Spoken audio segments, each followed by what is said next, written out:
मैं मीनू जी जरा आपसे आ जाऊं, क्योंकि एक वो बात ईमानदारी से मैं बताऊं, कल से जब से वो हुआ है, मुझे मेरे संज्ञान में आया है, मैंने शो भी किया,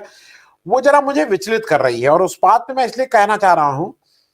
सदगुरु जैसे व्यक्ति को जो आसाराम से व्यभिचार, मतलब अगर व्यभिचार की बात करें तो कई कोसों आगे है, जो उनके श्याम मीरा सिंह का जो नया खुलासा है, मैंने भी उस पर वो किया है। मतलब यंग लड़कियों, बच्चियों को, लड़कियां भी क्या, वो बच्चियां हैं जो 8, 10, 12, 14, 15 साल की लड़कियों को के साथ ये जो काम कर रहे हैं, उनको दीक्षा देने के बहाने उनको बेयर चेस्टेड करके क्या क्या कर रहे हैं। मतलब मैं इसलिए इस बात को कह रहा हूं कि बीजेपी के पास यही सब बाबा हैं। और कुछ मेरे यहाँ पे दर्शक कह रहे हैं कि उसमें डीके शिव कुमार भी गए थे, उसमें बागेश्वर धाम में कमलनाथ और अगर गए थे तो वो भी गलत लोग हैं भाई। और अगर डीके शिव कुमार नहीं, अगर राहुल गांधी जाएंगे तब भी उनको गलत बोला जाएगा। अगर राहुल गांधी कल के दिन सदगुरु के यहाँ जाके वो करते हैं तो बिल्कुल गलत काम करेंगे। और इसकी भर्त्सना हम लोग जितने बैठे हो, जितनी ताकत होगी उस ताकत के साथ करेंगे। मैं इसलिए बोल रहा हूं कि ठीक है, आस्था होती, मैं भी मंदिर जाता हूं, मैं भी शीश नवाता हूं, आप भी कहीं शीश नवाती होंगी, लेकिन ये जो जिस तरह का ये जो सदगुरु का एक पूरा आभा मंडल है, उसके पैसे की ताकत, कनेक्शन, इंटरनेशनल कनेक्शन, वो क्या इनको तमिलनाडु में एक एक्स्ट्रा एज देने की स्थिति में है? मैं इस पे इसलिए पूछ रहा हूं। सदगुरु पे भी आपकी अगर एक टिप्पणी हो जाएगी, क्योंकि मैं विचलित हूं सदगुरु का, जो जब से ये मुझे पहले भी पता था, पत्नी की हत्या का एफआईआर हुई है, उसको दबवा दिया इसने, क्या क्या इसके ऊपर नहीं है इसके ऊपर, लेकिन ये तमिलनाडु की चाबी क्या सदगुरु के थ्रू ढूंढ रहे हैं? जी जी, मुझे नहीं लगता कि सदगुरु जो है तमिलनाडु की ताला खोल सकते हैं बीजेपी के लिए। उसका सबसे पहला कारण तो यही ले लीजिए कि सदगुरु की जो सीट है वो कोयम्बटूर में है। और कोयम्बटूर में पिछले साल जो लोकसभा के चुनाव हुए थे, तो इनका जो ब्लू आइड बॉय है तमिलनाडु में, अन्नामलई, वो अन्नामलई भाई कोयम्बटूर की सीट से ही लड़े थे और वो हार गए थे। उन्होंने काफी जोर शोर से इलेक्शन लड़ा और उन्होंने किसी से ये कहा कि हम किसी से कोalition भी नहीं करेंगे, अलायंस नहीं करेंगे और बीजेपी अकेले 39 के 39 सीट्स पे लड़ेगी। तो बीजेपी को वहां कोई सीट नहीं मिली, लेकिन ये था, हाइप इतना बनाया हुआ था कि बीजेपी कम से कम 10 सीट इस बार जीतने वाली है। और अन्नामलाई तो पता नहीं कौन वहां पे तूफान या थंडर स्टॉर्म क्या ला दिया है उन्होंने कि वो करने वाले हैं। तो अन्नामलाई खुद हार गए और उसके बाद वो अन्नामलाई वहां से छोड़ के कुछ दिन ऑक्सफोर्ड चले गए, बताया गया पढ़ने के लिए गए, और वो अभी फिर उनको वापस ले आए मना वना के कि भाई नहीं, आ जाओ वापस। और आपको, क्योंकि अब इन्होंने पूरी तरीके से ताकत लगाई हुई है तमिलनाडु को का किला भेदने में। अभी जैसे राजशेखर राव ने कहा कि तमिलनाडु में ये धर्म का राजनीति इनका जो है वो चलने वाला नहीं है, क्योंकि तमिलनाडु, आप ये देखिए, जस्टिस पार्टी के जमाने से, मतलब 20वीं शताब्दी के शुरुआती दौर से सामाजिक न्याय की भूमि रही है वहां पे आप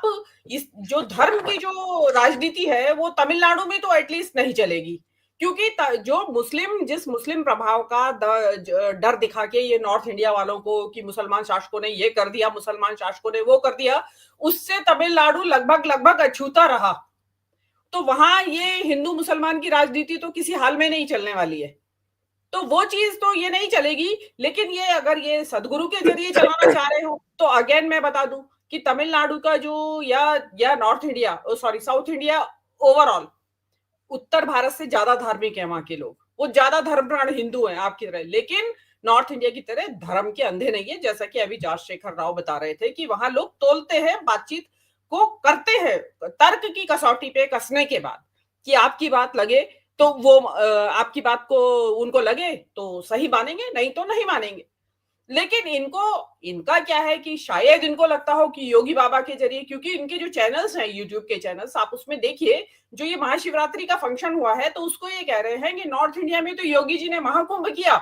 और जो आपके सदगुरु हैं, ये साउथ इंडिया का महाकुंभ है, ये जो उन्होंने महाशिवरात्रि का फंक्शन किया। और आप देखिएगा हर साल इसका कितने भव्य तौर पे आयोजन होगा, उसमें जिस तरीके से महाकुंभ में भीड़ जुटी है, ऐसे ही हिंदू समुदाय आपके ये जग्गी वासुदेव के प्रोग्राम में जुटेगा। लेकिन जग्गी वासुदेव डेफिनेटली इंटरनेशनल उनकी ख्याति है, और देखिए आजकल क्या है, एक जो स्पिरिचुअलिटी है उसका एक कीड़ा सा काटा हुआ है सबके दिमाग में। मतलब, और ये जो इलीट क्लास है उसमें तो बहुत ज्यादा आप देखेंगे कि इनके फॉलोअर्स में आपको या तो फॉरेनर्स मिलेंगे या इंडिया का जो इलीट क्लास है उसमें कई सारे इंटेलेक्चुअल्स भी है, वो उनके मिलेंगे फॉलोअर्स। और उनमें उनको ये लगता है कि मतलब अगर आप स्पिरिचुअलिटी की बात नहीं करते हैं तो आप थोड़ा सा देसी टाइप के हैं, गंवार टाइप के हैं, मतलब आपको स्पिरिचुअलिटी नहीं बात करनी है तो। लेकिन ये जो जग्गी वासुदेव है इनकी बड़ी होशियारी है, ये क्या करते हैं स्पिरिचुअलिटी में शिव का तड़का लगा के पेश करते हैं, जैसे कि वो आपका श्री श्री रविशंकर करता है, उसमें उसको जो स्पिरिचुअलिटी के में इंटरेस्टेड लोग हैं वो भी आ जाते हैं और जिनको शिव में इंटरेस्ट है वो भी आ जाते हैं। और क्योंकि शिव जो है उनकी पूजा साउथ इंडिया में होती है आमतौर पे, तो उन्होंने वो एक अच्छा अपना कॉम्बिनेशन बना रखा है। तो अब लेकिन बीजेपी जो आपने कहा कि भाई ये जग्गी वासुदेव दिलवा पाएंगे या नहीं, देखिए वो बड़े विवादों से घिरे हुए हैं। आप जो भी जो जो वहां पे जो इसके राजनीति के विश्लेषक हैं साउथ इंडिया में, आप बात करेंगे उनसे तो बताते हैं कि भाई उन्होंने अपने आश्रम के बनाने के लिए आसपास के ट्राइबल्स की जमीनों के ऊपर कब्जा कर लिया। दूसरे आपका उनकी पत्नी के जो बारे में उनके ऊपर आरोप है कि पता नहीं क्या क्या क्या क्यों डेथ हुई उनकी पत्नी की उसके ऊपर आरोप है। और एक मुझे याद आ रहा है कि शायद आप बात करते करते अभी ध्यान आया, आपने कुछ 4-6 महीने पहले एक और प्रोग्राम किया था कि 2 लड़कियां थी जिनको की इन्होंने Kamaraj sisters. Okay okay okay, right right right, हाँ याद आ गया मुझे। तो उनके फादर ने शायद सुप्रीम कोर्ट में कुछ पिटिशन डाली थी कि मेरी बेटियों को बहका के ले गया है ये, और मैं अकेला हूं और मेरी देखभाल करने वाला कोई नहीं है। हालांकि बाद में बताते हैं कि उन लड़कियों के ही पक्ष में निर्णय आया, क्योंकि आजकल माहौल जैसा हो रहा है उसमें। लेकिन वहां पे मतलब लड़कियां भी क्या थी, वो काफी बच्चे मतलब अडल्ट लेडीज थी दोनों, और उन्होंने बाप को छोड़ के कि भाई आपका भरण पोषण की जिम्मेदारी हिंदुस्तान के कानून में है कि नहीं है, बाप या तो उसका इंतजाम करके जाइए आप। तो इस तरीके से ये जो स्त्रियों को बहका के ले जा लेना, ये तो सारी जगह चल ही रहा है। और ये जो आपने अभी लेटेस्ट जो शाम मीरा सिंह के वीडियो की बात हो रही है, उसमें बड़ी यंग 8 साल की बच्चियां, उनको आप दीक्षा दे रहे हैं, उनको पता है कि धर्म क्या होता है और धार्मिकता क्या होती है और या आध्यात्मिकता क्या होती है। ये जो बच्चों को दीक्षित करने का ये धंधा चल रहा है, ये सभी धर्मों में चल रहा है, मैं नाम नहीं लेना चाहती हूँ। ये साधुओं ने एक नया धंधा निकाल रखा है कि जो एडल्ट्स हैं उनको तो फंसा ही रखा है, लेकिन उनको लगता है कि आगे तक का हम इनके साथ इनसे इंश्योरेंस करवा लें और यंग बच्चों को बहका के वो ले जा लेते हैं। तो इसी तरीके से 8 साल की बच्चियों को क्या मकसद है, और उसमें जो जो विभत्स उसमें चित्रण है वो तो बड़ा सोचने वाली बात है। तो मुझे नहीं लगता कि इन चीजों से अगर हम नॉर्थ इंडिया में बैठे हुए लोग अवेयर हैं तो जिस इलाके में जग्गी वासुदेव रहते हैं उस इलाके के लोग जानते होंगे। अब हो सकता है कि जग्गी वासुदेव को इस तरीके से हाइप दी जाए सोशल मीडिया के जरिए, इवेंट मैनेजर्स के जरिए, और वहां अरबों खरबों रुपए जो कि बीजेपी के पास कभी नहीं है, क्योंकि तमिलनाडु को हर हाल में किला भेदना है उनको। तो वो किसी भी तरीके से उनको चाहेंगे कि भाई हम इसको कर दे कि भाई ये पक्का हो जाए। उसके लिए आपने देखा होगा काशी में तमिल संगम हो रहा है, मतलब काशी में तमिलनाडु के विद्वानों का जमावड़ा बुलाया जाता है, फिर उसके बाद तमिलनाडु में काशी संगम होता है, मतलब तमिलनाडु में काशी के वो जाते हैं विद्वान लोग आपस में, वो ब्रिज बनाने की एक जो ये है कि कोशिश हो रही है। बहुत समय 4-5 साल पहले तो यहां तक कोशिश हुई थी कि सुब्रमण्यम भारती को इन्होंने भगवा कपड़े पहना दिए। सुब्रमण्यम भारती जो एक रिवोल्ट किया जिन्होंने हिंदुइज्म की कुरीतियों के खिलाफ, उनको इन्होंने पहना दिए थे, काफी विरोध हुआ था। और फिर उसके बाद वो उनकी जो इन्होंने पुस्तकों में तस्वीर लगाई थी उसको बाद में वापस से उनके सफेद जो कपड़े पहनते थे वो उसको बना दिया, वापस करा गया था। तो इनकी क्या होता है कि कुटिल चालें इनको करनी भी बहुत आती हैं, दिमाग भी बहुत चलता है इस तरफ कि कैसे किया जाए कैसे नहीं किया जाए। और बाकी की कसर जो है ये इतनी ज्यादा कोशिश हो रही है कि अन्नामलई है, आपके तमिल साई सौंदर्य राजन है, जिनको कभी राज्यपाल बना देते हैं, कभी पॉलिटिशियन बना के यहाँ चुनाव लड़ाने ले आते हैं, और सबसे ऊपर तमिलनाडु के राज्यपाल।